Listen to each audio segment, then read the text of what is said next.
जय हिंद साथियों। आज मैं आप सबके लिए लेकर आया हूँ आरआरबी एनटीपीसी परीक्षा 2021 में 9 जनवरी को फर्स्ट और सेकंड शिफ्ट में पूछे गए मैथ और रीजनिंग के प्रश्नों को। आज का पहला प्रश्न है।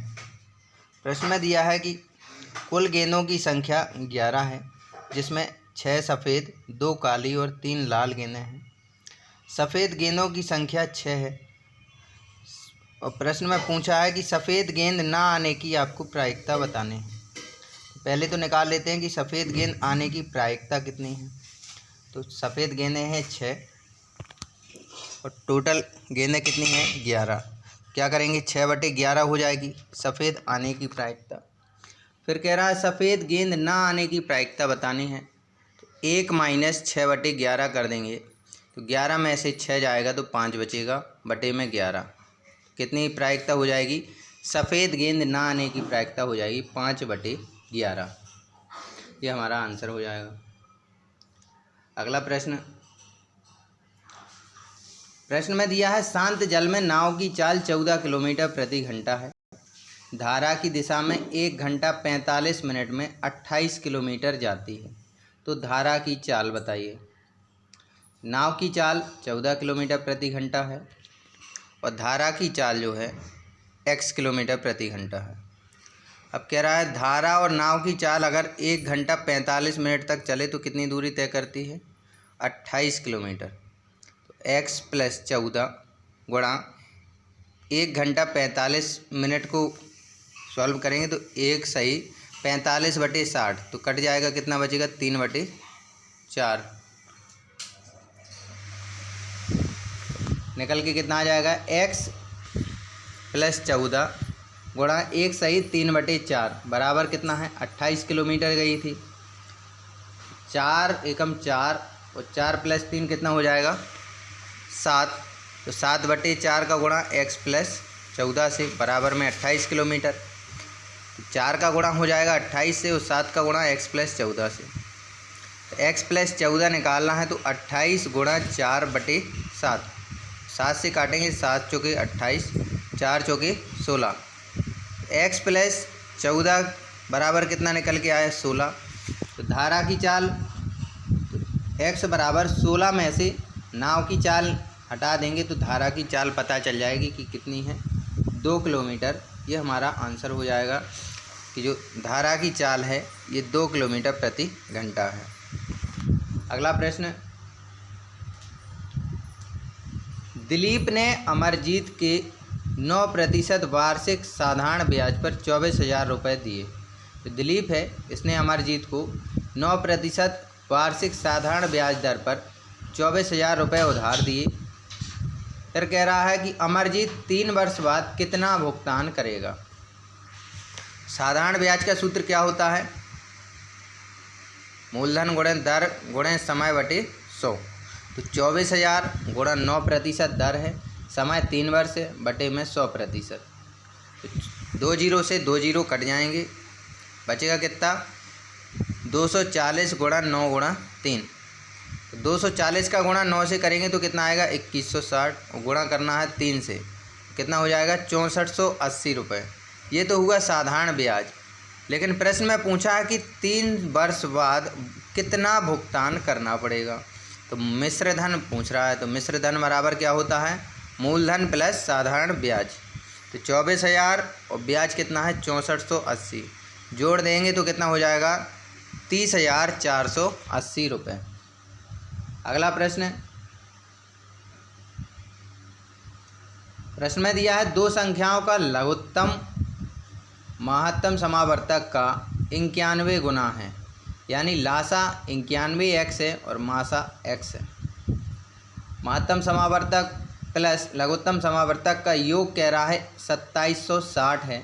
तो x + 91 बराबर कितना हो जाएगा 2760। तो 92x बराबर 2760 है। तो x का मान निकालना है तो 92 से भाग कर देंगे, कितना निकल के आएगा 30। इसका मतलब x का मान 30 हो गया। अब पहली संख्या, एक संख्या कह रहा है कि 210 है और दूसरी संख्या आपको बतानी है। तो पहली संख्या गुणा दूसरी संख्या करते हैं तो लासा गुणा मासा का योग निकल के आ जाता है। तो लासा गुणा मासा बराबर क्या होता है, पहली संख्या गुणा दूसरी संख्या। पहली संख्या में दी है 210, निकाल ली है दूसरी संख्या तो गुणा करा देंगे, बराबर में 91 गुणा 30, ये लासा हो गया, और गुणा करना है महत्तम समावर्तक से, तो गुणा 30 फिर कर देंगे। दूसरी संख्या बराबर 91 गुणा 30 बटे 210। 30 से काटेंगे तो 30 7 21, 7 बचा। इस 7 से काटेंगे 91 को तो 13 बार में कट जाएगा, और 13 तिया होता है 39, यानी 390। दूसरी संख्या निकल के आ जाएगी 390। अगला प्रश्न, यदि √3 sine theta minus cos theta बराबर 0 है, थीटा न्यून कोण है, तो cos cube theta minus √3 sine cube theta का मान आपको बताना है कि कितना होगा। दिया गया है √3 sine theta minus cos theta बराबर 0, तो √3 साइन थीटा बराबर कितना हो जाएगा, कॉस थीटा। और जब साइन थीटा और कॉस थीटा का पक्षांतर करेंगे तो कितना हो जाएगा, साइन थीटा बटे कॉस थीटा बराबर 1/√3। और साइन थीटा बटे कॉस थीटा कितना होता है, टेन थीटा। टेन थीटा बराबर 1/√3 है, तो टेन कितने का मान 1/√3 होता है, तो टेन 30 डिग्री का, मतलब थीटा बराबर कितना निकल के आ गया, 30 डिग्री। अब मान कहाँ रखना है, cos cube theta minus √3 sine cube theta में। Cos cube theta minus √3 sine cube theta, cos 45 degree का मान होता है √3/2, और साइन कॉस 30 का मान होता है √3/2, तो इसका क्यूब हो जाएगा, माइनस √3 गुणा साइन 30 का मान होता है 1/2, तो 1/2 का क्यूब।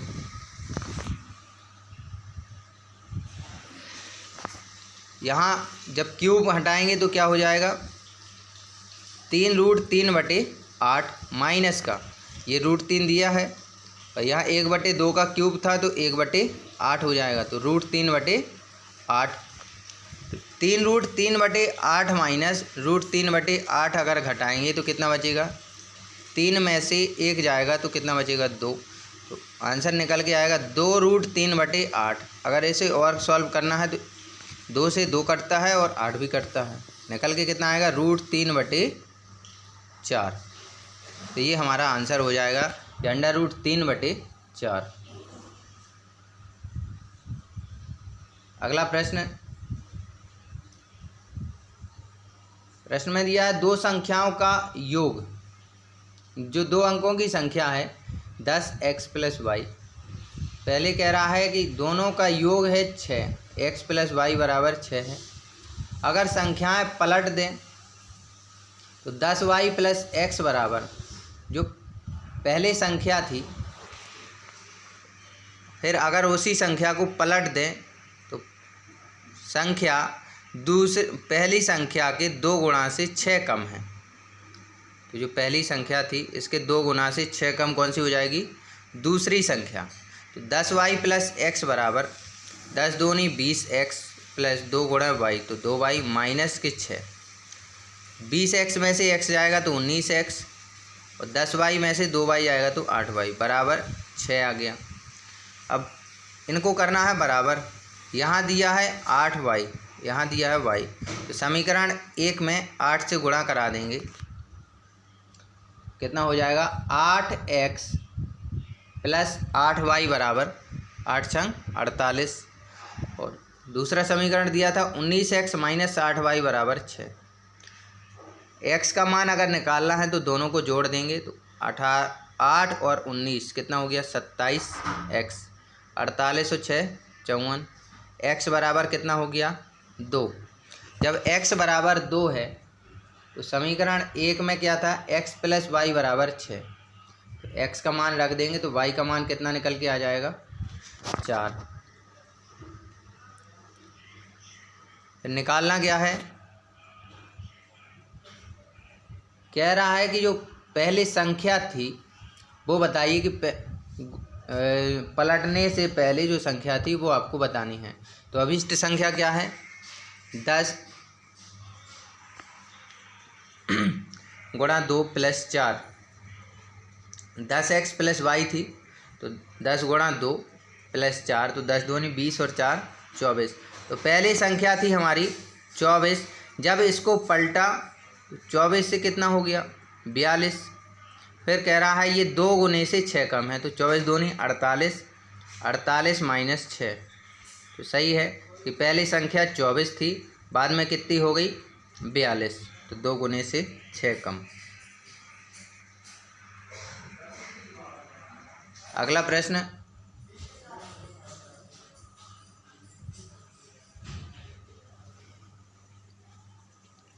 दिया है कि BC समांतर है DE के। जो BC है वो DE के समांतर है, तो जितना एंगल BC का होगा वही DE पर बनेगा। तो अगर B से F तक लाइन बढ़ाएं तो क्या हो जाएगा? BF ये भी समांतर किसके हो जाएगा? DE के। एंगल AFB, एंगल AFB है, ये किसके बराबर हो जाएगा? FDE के। FDE कितना है? 38 डिग्री। तो एंगल ABC कितना दिया है? ABC दिया है 122 डिग्री।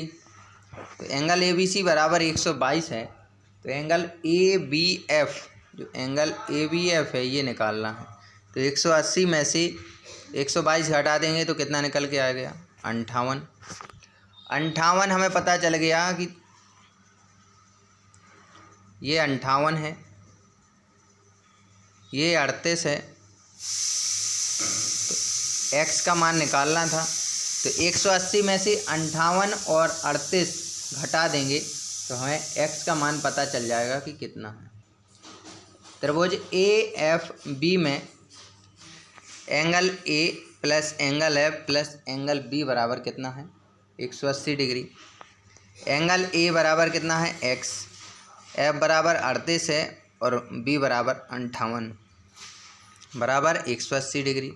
x का मान कितना निकल के आएगा? 180 में से जब 38 और 58 घटाएंगे तो 84 डिग्री। इसका मतलब एंगल जो A है x का मान कितना हो जाएगा? 84। ये हमारा आंसर हो जाएगा। अगला प्रश्न, इसमें रूट वाले जो प्रश्न होते हैं वो सीधे सिंपल होते हैं कि जो वर्ग होगा वो कटता जाएगा और आगे बढ़ते जाएंगे। तो देखिए, √37 प्लस √130 प्लस 2√56 माइनस √16 माइनस √9। तो √9 का बाहर निकालेंगे तो कितना बचेगा? 4। 16 का कितना हो जाएगा? √9 का निकालेंगे तो 3 हो जाएगा और √16 का निकालेंगे तो 4। दोनों माइनस में हैं, तो 56 में से जब 7 जाएंगे तो कितना बचेगा? 49 अंडर रूट का। तो √37 प्लस √130 प्लस 2√49। अब 49 भी वर्ग होता है किसका? 7 का। तो √49 की जगह क्या रख दें? 7। तो 7 का गुणा 2 से तो 14 और 130 जोड़ेंगे तो कितना हो जाएगा? 144। 144 किसका स्क्वायर होता है? 144 12 का स्क्वायर होता है, तो क्या रख देंगे? 12। तो 37 और 12 कितना होता है? 49। इसका मतलब √49 आया है। √49 का मान हमें पता है कि कितना होता है? 7। तो इस पूरे प्रश्न का हल कितना निकल के आ जाएगा? 7। अगला प्रश्न, ये थे 9 जनवरी 2021 के शिफ्ट फर्स्ट के क्वेश्चन। अब हम करने वाले हैं 9 जनवरी 2021 को सेकंड शिफ्ट में आए हुए प्रश्नों को।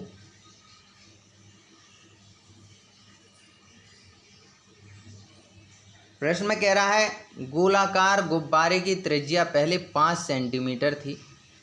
जब उसमें और हवा भरी जाती है तब गुब्बारे की त्रिज्या 10 सेंटीमीटर हो जाती है। मूल गुब्बारे तथा फुलाए गए गुब्बारे का पृष्ठीय क्षेत्रफल का अनुपात बताना है। अब गुब्बारा कैसे फूल रहा है? गोलाकार, इसका मतलब हमें गोले का पृष्ठीय क्षेत्रफल निकालना है। पहले गुब्बारा कुछ फूला हुआ था, बाद में इसे और फुलाया गया तो त्रिज्या 5 से बढ़कर 10 हो गई। तो वही पूछ रहा है आपसे कि गुब्बारे का पृष्ठीय क्षेत्रफल का अनुपात बताइए। गोले का पृष्ठीय क्षेत्रफल का सूत्र होता है 4πr²। तो पहले 4πr1 का स्क्वायर, r1 बराबर 5, r2 बराबर 10। तो पहले और बाद में तो 4π से 4π कट जाएगा, बचेगा कितना? r1 का स्क्वायर बटे r2 का स्क्वायर।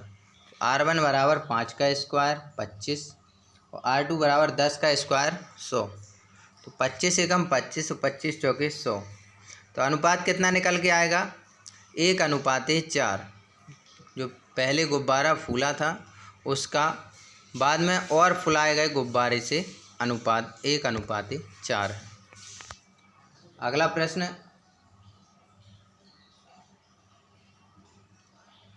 में दिया है 542 + 321 का होल स्क्वायर माइनस 542 - 321 का होल स्क्वायर बटे 542 × 321। इसका एक सूत्र होता है कि a + b का whole square minus a - b का होल स्क्वायर यदि दिया है तो इसका मान 4ab आता है। तो a का मान कितना है? 542 और b का 321। तो 4 × 542 × 321 बटे 542 × 321। ये कट जाएगा, बचेगा कितना? 4। तो हमारा आंसर कितना निकल के आ जाएगा? 4। तो प्रश्न भले ही बड़ा दिख रहा हो कि स्क्वायर दिया है फिर माइनस करना है, लेकिन इसका सूत्र क्या होता है? a + b का whole square minus a - b का होल स्क्वायर बराबर 4 × ab होता है। अगला प्रश्न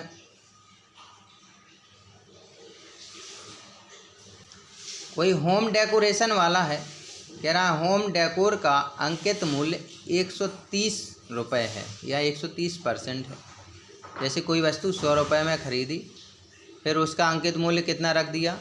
130 रुपये। प्रत्येक वस्तु पर फिर कह रहा है कि 10% की छूट भी देता है बेचते समय। तो 130 का 10% निकाल लें तो 13 होता है। तो 130 में से 13 घटाएंगे तो 117 बचेगा। या फिर 10% की छूट दे रहा है तो बचा कितना? 90%। तो 90% बटे 100 कर दें गुणा 130 तो निकल के आ जाएगा कि विक्रय मूल्य कितना है? 117%। 0 से 0 कट जाएगा, ये 0 से ये 0, 13 नम्मा 117। तो विक्रय मूल्य तो आया 117%। और सोफ़ा सेट का विक्रय मूल्य बताया भी है कि 23,400 रुपये में उसे बेचा है। अर्जित लाभ बताना है कि सोफ़ा सेट को जो बेचने पर लाभ हुआ है वो कितना है। तो बेचा कितने में है? 23,400 में। लाभ कितना था? विक्रय मूल्य 117%। लाभ प्रतिशत कितना है? 17%। तो 17 × 23,400 बटे 117। 117 से भाग करेंगे तो 117 दूनी 234 होता है, यानी ऊपर आ गया 200 × 17%। और 17 दूनी 3400 होता है। तो ये अर्जित लाभ है हमारा, कितना निकल के आ जाएगा? 3400 रुपये।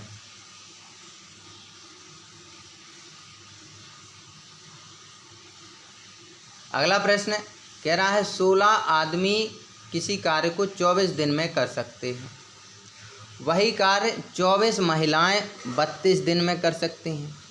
तो आदमी और औरत की क्षमता का अनुपात अगर निकालें, 24 से 24 कैंसिल कर दें तो बचेगा कितना? 16 एकम 16, 16 दूनी 32। तो आदमी की क्षमता 2 और औरत की क्षमता ये 1 निकल के आ गई। अब कुल कार्य तो 16 आदमी हैं, क्षमता कितनी है? 2 इकाई, गुणा 24 दिन करते हैं तो 768 कुल कार्य है। फिर कह रहा है 16 आदमी और 16 महिला 12 दिन तक कार्य करते हैं। तो 16 आदमी 16 महिला को 12 दिन तक कार्य करवाना है। तो 16 गुणा 32 प्लस, क्योंकि आदमी की क्षमता कितनी है 2, तो 16 गुणा 2 प्लस महिला की क्षमता 1 है तो 16 गुणा 1। इनको जोड़ेंगे, गुणा कराएंगे कितने से 12 दिन से, क्योंकि 12 दिन तक कार्य करते हैं। तो 32 गुणा 12 प्लस 16 गुणा 12, ये हो गया 576 कार्य। कराना था 768, हुआ कितना है अभी 576। फिर कह रहा है शेष कार्य, तो शेष कार्य बचा 192। फिर कह रहा है 2 दिन में अगर कार्य पूरा करना है तो कितने और आदमी कार्य में लगाने होंगे। अब महिला कार्य छोड़कर चली जाती हैं, तो 16 आदमियों के साथ और कितने आदमी कार्य पर लगाएं कि कार्य 2 दिन में समाप्त हो जाए। तो ये हो गया 2 दिन गुणा आदमी की क्षमता कितनी है 2, तो 16 आदमी 2 दिन तक रहे तो 16 चौके 64 तो हो गया ये, प्लस 2 दिन तक 2 क्षमता के साथ x आदमी और रहे तो कितना हो जाएगा 64 प्लस 4x बराबर 192। 4x का मान निकालना है तो 192 में से जो 16 आदमी 2 दिन तक और रहे थे इनकी क्षमता अगर निकाल लें तो पता चल जाएगा कि कितने आदमी थे। तो 4x बराबर 192 माइनस 64 बराबर कितना हो जाएगा 128। x का मान निकालेंगे तो 128/4 कर देंगे तो कितना निकल के आएगा 32। यानी आदमियों की संख्या कितनी है 32। 12 दिन तक 16 आदमी और 16 महिलाएं कार्य करते हैं, उसके बाद महिलाएं कार्य छोड़ देती हैं, तो बचे कार्य को 2 दिन में समाप्त करने के लिए 32 आदमियों को और कार्य पर रखना होगा ताकि कार्य समय पर समाप्त हो जाए।